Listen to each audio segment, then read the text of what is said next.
直子さん。はい、こんにちは。こんにちは。元気ですか？元気です。はい。Good, good. You're in Japan now? Yes, I am in Japan, in Tokyo. Yes. Tokyo.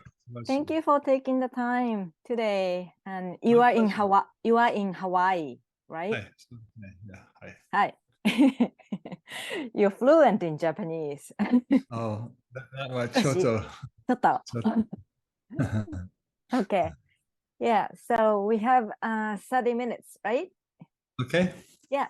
Thank you. So now that it's almost the end of the year, lots of people want to make New Year's resolution, for next year. So I wanted to ask you and talk about manifesting desires or dreams.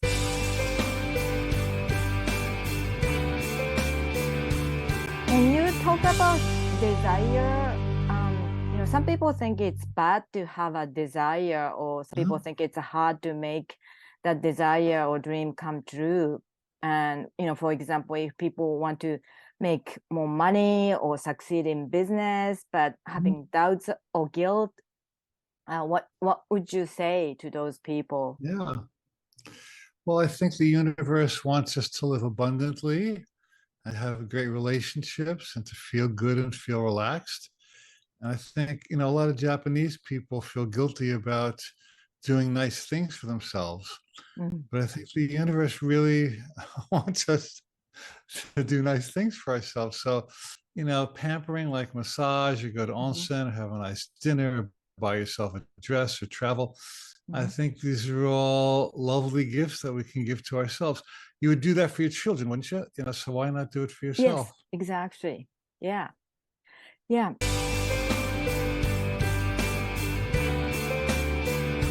I remember that when you did a seminar with Takatomo-san, you talked about people who wanted to write, that desire to write. And what you said really touched me. You said something like, the universe has given us the seed, it's a present gift to us. So we don't have to worry about, can we publish the book or not, because the universe who planted that seed will help us, guide us through. Right. Can you?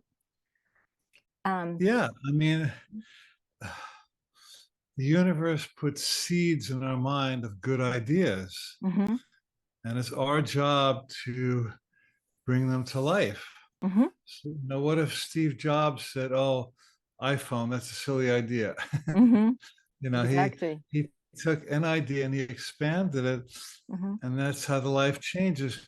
The universe doesn't just drop an iPhone into humanity. It comes through a person. So we have to, if you want to write or teach or dance or whatever, you have to trust that your ideas are being guided, and they're good ideas. No, they're worth doing. And that's how great books happen, great songs, great movies.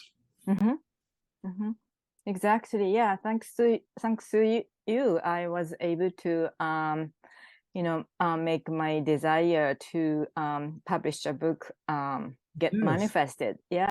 So I really おめでとうございます。ありがとうございます。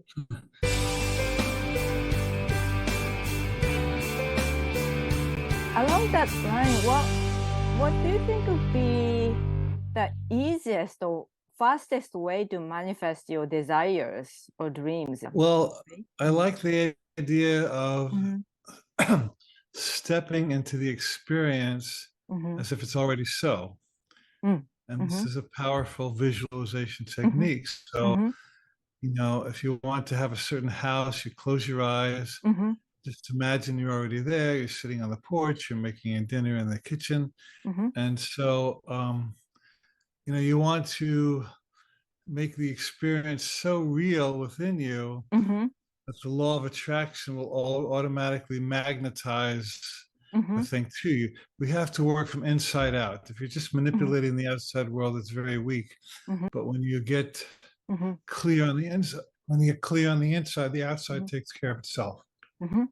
Yeah, that makes sense. Actually, the visualization was I was going to ask you, but you already said that. So if we can visualize, the outcome vividly in our mind, then that's like a fuel, if we are a car, and then that is what help us go through all the steps. Yes. Right? Yes, exactly.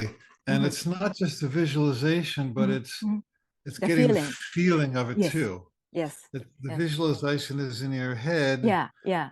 But the feeling is in your experience in your heart. So both are important. Yes, you're right. Yeah. Yeah, that's a really important point.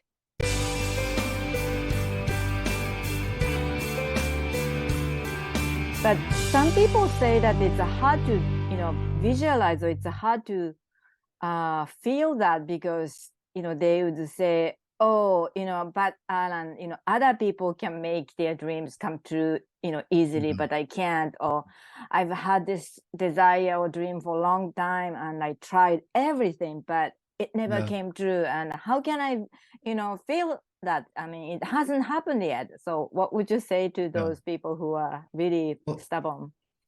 You have to look at the fears and belief systems that are blocking it.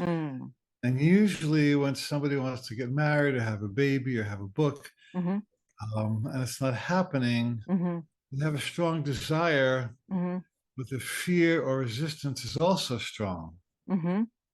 So, I work with a lot of people who say that I want a partner. Then when I ask them, what do you feel about having a partner? They said, oh, I'm afraid I might pick the wrong person, or it might change my lifestyle. So there's something internally that's blocking.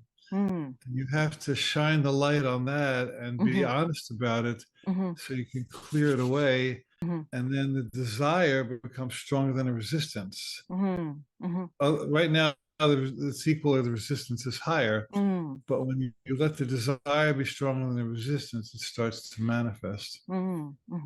That makes sense. Yeah. So if it was the case of like some people wanted to publish a book, but it's not happening, maybe they are afraid that they don't want to be famous, or they don't want to be too busy, and they may be ambivalent feelings. Yes. Or more commonly, they're afraid they'll be judged. Or no one will buy it and they'll feel like a failure. Or I will expose myself, and people won't like me. So that's even more common than I'll be too busy. Both are true, but the fear of exposure or judgment is usually stronger. Okay. So when you can, so that desire to really publish the book outweighs the fear, then it will happen. Yeah. So you have to really be honest. If I was coaching somebody, I would ask them to tell me, how good would it feel to have the book come out? And what's the best thing that could happen? So you're pumping up the happy vision. Yeah. Makes sense. Thank you.